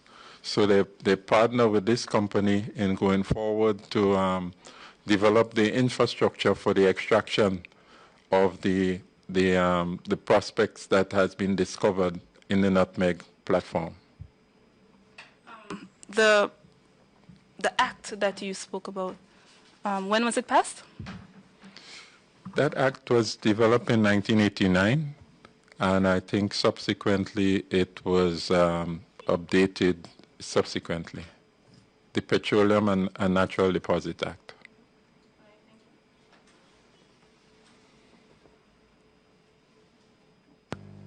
Do we have any further questions?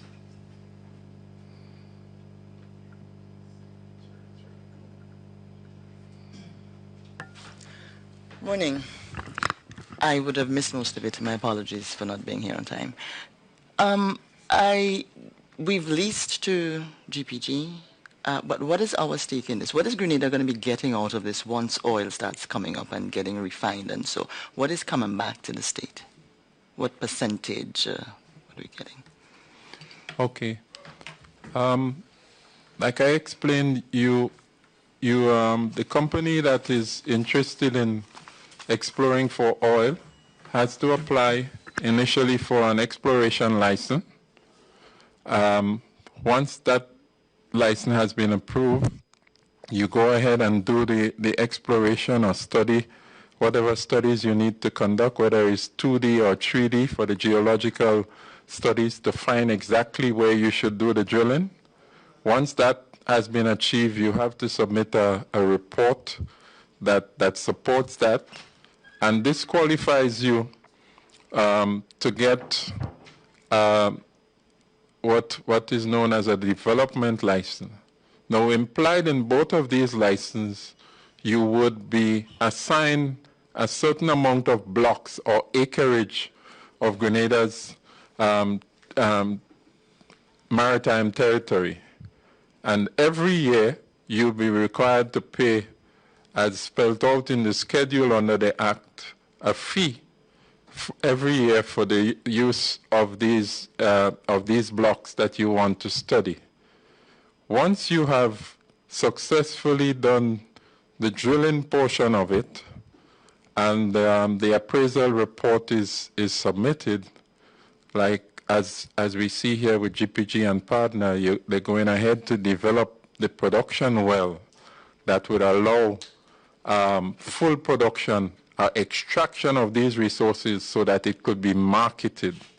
So once that has been achieved, the licensee is able to market these resources, and they will receive revenues from that, and there would be an agreement with the government to that a certain portion of those revenues would be paid directly to the government from the marketing of these products. Now, in the petroleum industry, this is not something that is published out. That is an arrangement. It has to be agreed between the parties that sign it, that no one can independently go ahead and publish this. Even if you go to Saudi Arabia or Trinidad, you can't get it on the street. It's a standard in the industry that even after I, who have been working with one of these companies in the industry, I have a gag on my mouth for at least 7 years. I can't even speak of it because I'll be prosecuted. Have we been receiving they've been exploring for quite some time now. Have we been receiving any revenue, any fees from this exploration license that has been? There is no marketing as yet.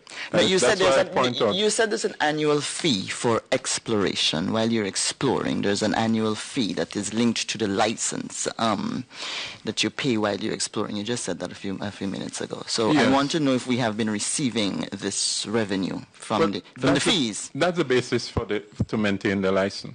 So we have been receiving it. Yes, because if you don't pay it, your license will be revoked. What's the annual fee, sir? You have to check the schedule. I can't give you a offhand. And it's been how many years the exploration has been, a license has been, can you recall how many years it's been in effect? This was renewed in 2013, I think, when the government came into office. 2013, February 2013, if my memory serves me right. So between 2008 and 2013, we may not have been receiving the fees for this license, the license? Between 2008 and 2013, were we receiving payments for the license? If I can comment there, remember between 2008 and 2013, the then government didn't defend Grenada's interest when GPG and others were sued, and therefore no exploration could have gone on, and we almost lost all of that potential that you're seeing now. So I just want to stress, yes, between 2008 and 2013, there was a lot more confusion going on in that as opposed to progress and potential with lawsuits that the government refused to defend, and that our current Minister Bowen had to personally find the funds to defend, not just him, but the state of Grenada. Ms. Urgis, thank you, sir. I know you said there's a gag order. Corporate culture in the oil industry prevents people from disclosing the nitty-gritty of these things. But can you, being experienced in the field, and can you give me an idea of how these sorts of things are worked out? Is there anything you can speak on, examples that you can give us in terms of what a nation gets out of its exploration, its marketing efforts? What does the playing field look like without, breaching any confidences or gag orders? Well, one, you get the rental fee, as I pointed out. Mm-hmm. Once you have production of the resource and marketing of the resource, there would be an agreed, the term that is normally referred to royalty, there would be an agreed royalty, something that has been agreed between the parties, so that a portion of that trade or revenue will be given to the government. And I should explain that most of this works like a balance, so that the company that made all the initial investment to discover and develop it, you would find that the revenue would have a gradient leading mostly, the higher the slope would be towards those that make the company that make the initial investment. And you allow them a certain time to recover a certain percentage of this investment, and that you will see the balance will be tilting in this direction towards the government as the years progress. This is normally the pattern that will happen with it.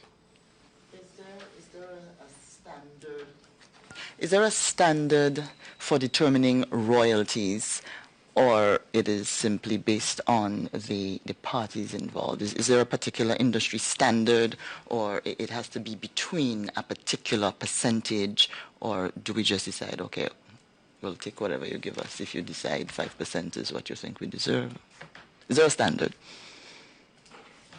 Well, I would say yes. There are drivers that would determine that, because look at the market for the last few years. If you had money to invest I don't think most of us would be attracted to investing in companies that want to go to do petroleum exploration in the last few years, given the price of oil. We would not be so attracted to invest in that. Given the price of oil being so low, we would not be attracted to invest in that. So you know what it means for someone like me who wanted to invest in that company? It means that my risk of obtaining capital to make such investment will be much higher. And this is a factor that has to be considered when you're negotiating the royalty. Look at it this way. I mentioned that we made a discovery in 2017 of petroleum.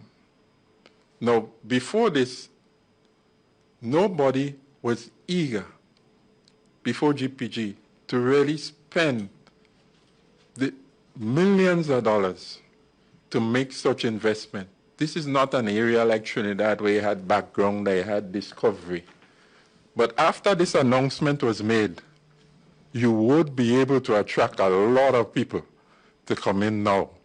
Because yes, they don't have to face the risk that these pioneers face in the beginning, to put down all this money and not sure if you're going to be able to find deposits that are commercially viable for you to recover those investments with it. So you see, there's a lot, the question you ask is quite relevant, but there's a lot of drivers that will come into that when you determine it, and of course the time and the season will be a factor. In terms of what the market is looking like? Yes. Just one more question. Why is it, do you just not recall the name of the new Chinese investor that has come on with GPG, or is it a secret? No, it's not a secret. It has been announced. I hadn't come across the name of the company. But it was an announcement was made. Can the minister or the permanent secretary assist me with that? I know I saw it printed in the New Today and other newspapers. Minister Bowen came and made those announcements of the name of the Chinese company. So I think before end of today or within the hour we can give you the name. But if it has been announced, I think it can be easily researched by the journalist, yeah? Oh, yes, trying to get a short. Do we have any further questions? For Mr. Auguste, we are all aware of the situation with Venezuela. I believe that Grenada had an arrangement with them in relation to Petrocaribe. Can you give us an update on Petrocaribe, please, if you can? Let me speak to that. I'm glad you raised that question right now because it affords me the opportunity to say that our thoughts and prayers are with the people of Venezuela. Particularly today, we have heard announcements of a coup attempt or so.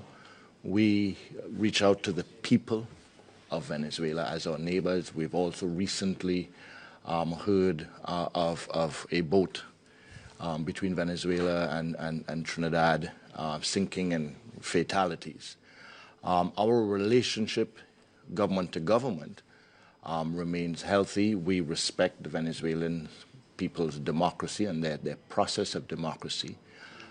We are not happy that the democratic process seems to have taken a turn that involves violence and demonstrations and has led to the death of various people in Venezuela on both sides of their struggle.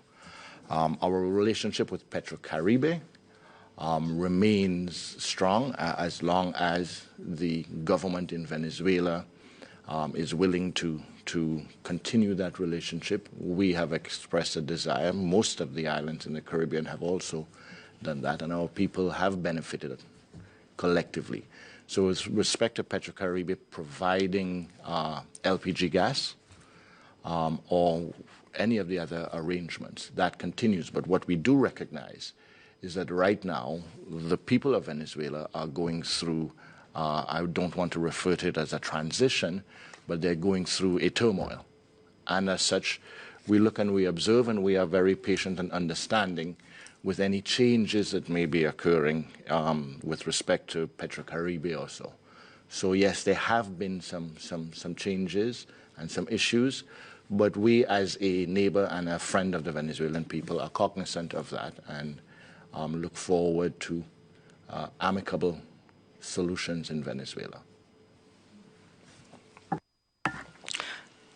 Venezuela is in turmoil, it's in crisis. What has been the impact on us getting products? It has gone on seamlessly since all of those problems? I think right now public statements are not, I will not be part of a government, and thankfully this government is not that way, that our concern and our public statements would be, well, are we getting our product or not? No. You will see that the public statements that have been made by the Prime Minister, and I will continue with that too, is that we have concerns for our people, our neighbors in Venezuela. And between now and then, we have understanding, and they have our support, the people of Venezuela. So to make comments about whether we've been receiving product or so, our relationship goes way beyond that, way beyond that. We are neighbors. Yes, part of being neighbors is a commercial deal that's called Petrocaribe, but more importantly is the livelihoods, the peace and prosperity of our neighbors. If it were Trinidad, it would be the same. We have relations with Trinidad, and I don't think it would be appropriate for us to be commenting as to whether our private or public supplies from Trinidad are being interrupted or not because of a turmoil going on. Thankfully, there is no such thing going on in Trinidad, but right now we are more concerned on a peaceful and amicable resolution to what's going on in Venezuela, and as such, the only comments I think we would make would be to that. Has Grenada had any diplomatic discussions with Venezuela, with the Venezuelan ambassador here at Grand Dance regarding Venezuelan refugees? Are we willing to provide any assistance there? Are our borders open to them? Have they asked as well? I am not aware of any discussions like that, but I am aware that we as Grenadians are neighborly. And we as Grenadians recognize when we were in a time of need, those that lent assistance. Venezuela and the Venezuelan government did assist us greatly after Hurricane Ivan in our time of need. We did not have that sort of relationship where Grenadians went to Venezuela to ride out the storm, so to speak, or post-Ivan issues, but Grenadians did leave and go to other islands in the Caribbean, as is happening with Dominicans and others who are rebuilding at present. So if they are Venezuelans that I think would want to ride out their current issues here in Grenada, I think like Trinidad has shown, we are neighborly. There are challenges with that. We are a small developing country, and as such, from a health aspect, there are challenges that we would have to deal with. But our borders are not closed, no. J. Joseph, GBN. A question for Minister. With the spike of measles in the U.S., you highlighted on what the ministry would be doing. Are there any plans to implement screening at the border as well, the airport sports? There is constant screening at our borders. In fact, what we implemented about a year ago. It is covert screening. You will see that they are difficult to observe, but thermal cameras at Morris Bishop International Airport. So it's not a case of a nurse having to be outside checking everyone's temperature or so. But those cameras were donated to us by the government and People's Republic of China. They are in full effect there. Surveillance at our other ports remains in effect. In fact, there is regional ramping up of surveillance that continues. But yes, we are monitoring our ports for measles or any other disease as well, wherever there is a threat level. the Foreign Affairs Minister is expected to attend a convention, I think it's the Belt and Road, which is China. Would Grenada be signing on to that convention or agreement where China is looking to develop parts of the Caribbean? As a former Minister of Foreign Affairs, I will leave the comments for my colleague, but our relationship remains strong, and we expect to be participating as much as possible in the friendship that we have with the People's Republic of China. My final question. Last week, the GUT President, Lyndon Lewis, who have, on behalf of the union, offered an olive branch, and yesterday, when asked by posing a question to the Public Workers President, she is also willing to come back on the table, even though her stance is maintained that the workers have a constitutional right to pensions and gratuity. On that light, is government really looking or interested in going back on the table with the unions? Government has always been willing to negotiate. Government never walked away from the table. Government still sits at the table, awaiting the return of all who will seek for an amicable solution for all of our teachers, public workers, and in particular, as we have clearly said, for our children. So, no, I'd let the discussions continue with the individuals. I think public statements, especially from me, I'm a Minister of Health, not Education or Labor. Let the discussions continue. I'm glad, as you are reporting, that there are positive comments coming from trade union representatives, and I hope, as I have continued to hope since this started, that we can come to an amicable solution as quickly as possible. Mr. Auguste, over here. In the last 6 to 12 months, has Grenada been receiving petrol and gasoline, that sort of thing, from any other source? Have we had any new players come into the market, or any established players that we've dealt with before who are now again coming into the market? Have we had to bring in anybody to fill any voids at all in terms of our supply? Mr. Auguste. We've continued to receive from Sol and Texaco. There are no new players. Those players may be receiving from other sources, but the marketing of petroleum here and the sale of petroleum is through Sol and Rubis. As to the branding of the vessel and where it comes from, I'm not sure. It is their prerogative to supply on a regular basis. So there have been traditionally 3 suppliers: Sol, Rubis, and Petrocaribe. Sol and Rubis have been primarily to the public. Petrocaribe has been solely in the past to Grenlec, and that arrangement did change, which it was allowed to contractually. There isn't a new player. Petroleum prices change, and even the representation of Sol and Rubis and their parent companies and their associations and so will change. But you continue to see Sol and Rubis here in Grenada, and I have no indication of that changing. If they change, it would be because of, as we have seen before, we had Texaco, now we have Rubis. It's the same local players, same local agents, but on a global sphere, ownerships change, brandings change. Minister, it's correct. The players remain the same. The only player that is not active here now is Petrocaribe Grenada Limited, and that is because the tender in Grenlec tender, they have a frequency with which they tender for the supply of diesel. Petrocaribe Grenada Limited had it up to 2 years ago, and Rubis, Sol is the one that won the last tender. So Sol is the company that provides diesel for the generation of electricity right now. So the minister is correct. The players remain the same. It's important to note that over 85% of diesel imported is used to generate electricity. Thank you very much, Mr. Ogis. Also, thank you very much, Minister.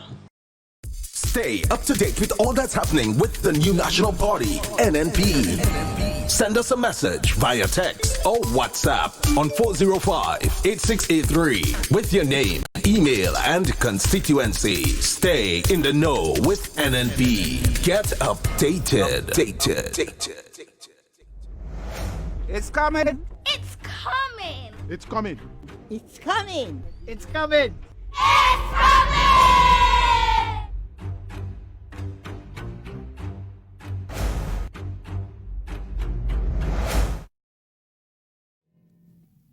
Therefore will I deliver him. I will set him on high, because he has known my name. He shall call upon me, and I will answer him.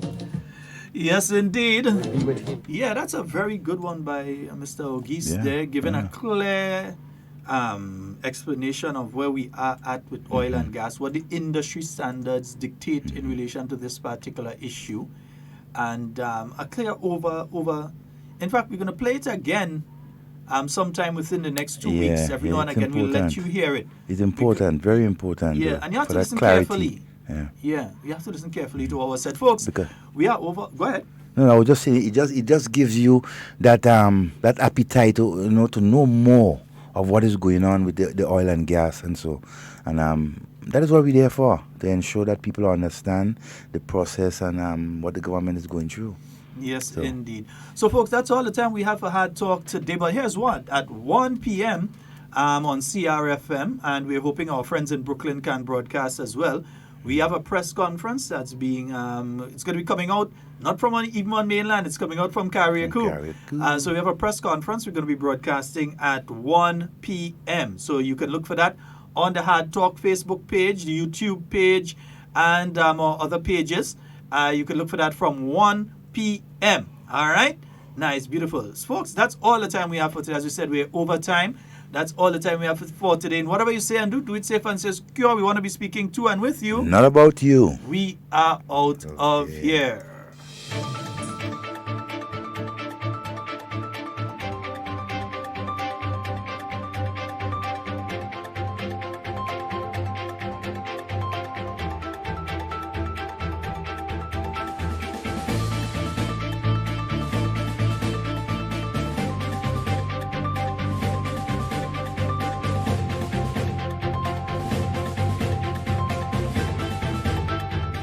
Students at St. Andrew's Methodist returned to the classroom.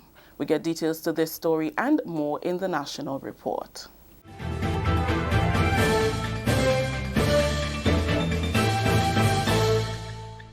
With the details to the news for Monday, May 13th, I am Rakisha St. Louis. After a thorough assessment of its structure, students of the St. Andrew's Methodist School are back in the classroom.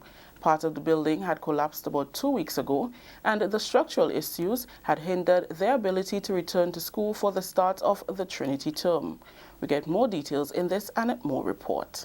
The Ministry of Education has since worked with the Ministry of Infrastructure to ensure that the school structure was properly examined, recommendations received, and the scope of works decided upon for refurbishment. Today, we are satisfied that when we acted upon the recommendations of the engineers from the Ministry of Works, securing the areas and access to some of the more threatening areas, that we are using the areas that have been passed as structurally sound to resume school activities. The 2 grade 5 classes, which have been displaced due to these structural issues, are now temporarily relocated to the Methodist Church adjacent to the school. Reverend Rosalind Harper Johnson was present for the first day of school to conduct the General Assembly. The church and the Ministry of Education have been working hand in hand over this situation here at the school.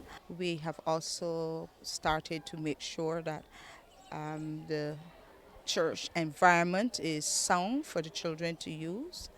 Their fans, their toilet facilities are available. There are just a few other little minor things which we are in conversation with the ministry about, and those are things that can be put in place as soon as possible.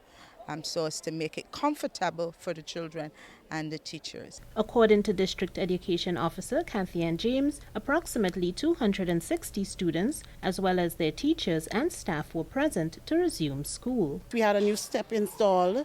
We have toilet facilities by the church to accommodate the students who have moved to the church. We also are having persons within the community coming out to provide some sort of assistance. We are putting additional support in the school. The new step was installed close to where the wooden school structures are located near the entrance of the school. It is intended to prevent students from entering the street to access the main school structure.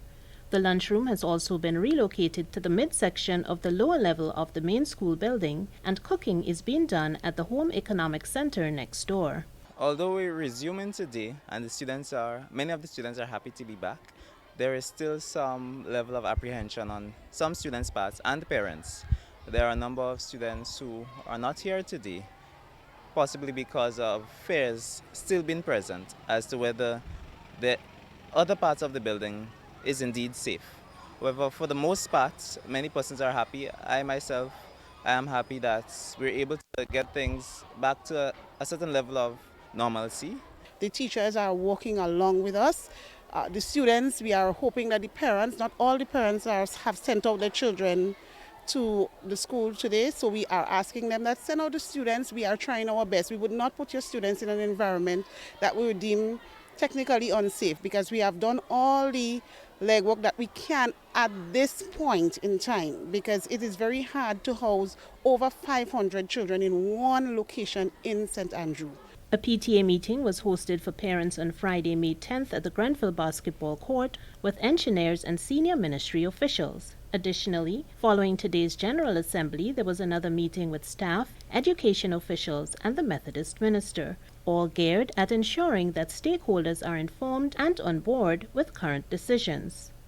The Chief Education Officer, David Andrews, spoke about plans for the CPEA exams in light of the current developments at the school. We are aware that there have been some concerns about moving the students who are currently preparing to write the CPEA exams later this week. We appreciate those concerns, but to move the students can constitute compromising their psychological safety, moving them to a new environment, a strange place. That we know over time doesn't do them well. It's probably better to leave them in a place that they're already familiar with, that they've practiced in. That would serve them better. Meanwhile, work will soon commence for the refurbishment of the affected building. This will be done in 3 phases. Further updates will be provided along the way. The Chief Education Officer does not anticipate that there will be any long delays in this regard. We're doing everything we can to ensure that the safety of our nation's children is not compromised. We won't compromise on that at all. For the National Report, I'm Annette Moore. Thank you, Annette. Post-Brexit and Caribbean-UK, Caribbean-EU relations are 2 of the major agenda items dominating the minds of CARICOM foreign ministers in Grenada for the 22nd meeting of the Council for Foreign and Community Relations. Foreign Minister Honorable Peter David broached the subject when he addressed the ministers at the Radisson Beach Resort on Monday morning. He says there is no doubt that Brexit will affect the Caribbean's relationship with both the UK and EU. Statistics indicate that a significant percentage, approximately 21 to 23% of Caribbean goods exported to the EU, is destined for the United Kingdom. Exports to the EU in 2015 has been put at approximately US $3.1 billion worth of goods, of which $718 million went to the United Kingdom. It is particularly difficult to predict trading arrangements with the UK following Brexit, as there is no insight as to whether a deal would be struck or whether there will be an impasse and no deal. Of principal concern is access to the European Development Fund, the EDF, which has funded many cooperation development programs in the areas of economic, human and social development, and which has been used by the United Kingdom to champion the interests of CARICOM member states. COFCA is the key forum where CARICOM foreign ministers meet to reflect on regional, hemispheric and international matters. It is within that council that they strategize and coordinate foreign policy positions on issues of critical importance to the region. CARICOM's Secretary General Ambassador Erwin LaRocque says the implications of the withdrawal of the UK from the European Union and the ongoing post-negotiations will determine CARICOM and ACP states' future relationship with the EU. Our meeting today will have to consider several issues as we formulate the community's position going forward. We are facing a world where major actors are showing a decreasing interest in a collective approach to global problems. It is an era where the multilateral architecture has come under increasing strain. Geopolitical competition in a multipolar world has increased, as well as the exercise of state power by the powerful to the detriment of international law and smaller states. CARICOM, as small states, must therefore rely more than ever on focused and coordinated diplomacy, bolster its relations with like-minded states, and continue to advocate for multilateralism. Next month, the committee will host the 6th meeting of Ministers of Foreign Affairs of CARICOM and Cuba. This is the National Report. More news after the break. The safety on our roads make this a major priority. Health of our people, a crucial necessity. Accidents happen when road users are either irresponsible or inconsiderate in one way or the other. Play your part. Reduce your speed. Be attentive. It is your personal responsibility. Let 2017 be the start of no more road fatality. Be safe, be seen, be smart. So let's wise up as a nation. Get to your destination safe.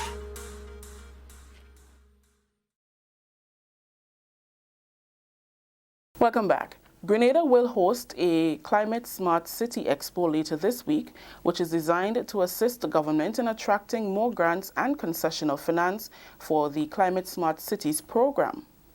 The expo will take place on Friday, May 17th from 12 noon to 9 p.m.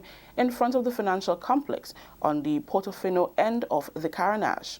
It will include a visual expo of the challenges of climate change and the potential solutions. From 4 p.m., the event evolves into a sustainability festival, which includes food and beverage and live performances. This project is being undertaken by the Ministry of Climate Resilience, Environment, Forestry, Fisheries, Disaster Management, and Information. Grenada's receipt of $35 million in grant funding from the Green Climate Fund in 2018 represents the largest grant in the Caribbean from the Green Climate Fund. Grenada is now exploring with the Green Climate Fund a new and different project to make St. George's the Caribbean's first climate smart city. This has the potential to ultimately attract some $300 million in finance to Grenada. The expo is also designed to foster partnerships with the Carriacou community, Carriacou businesses, and key NGOs such as the National Trust and the Willie Redhead Foundation. That story just brought the curtains down on the National Report for today, Monday, May 13th. Let's recap the top story. Students at St. Andrew's Methodist returned to the classroom. On behalf of all those here at the Government Information Service who made this newscast possible, I am Rikisha St. Louis saying thank you for joining us. Until next time.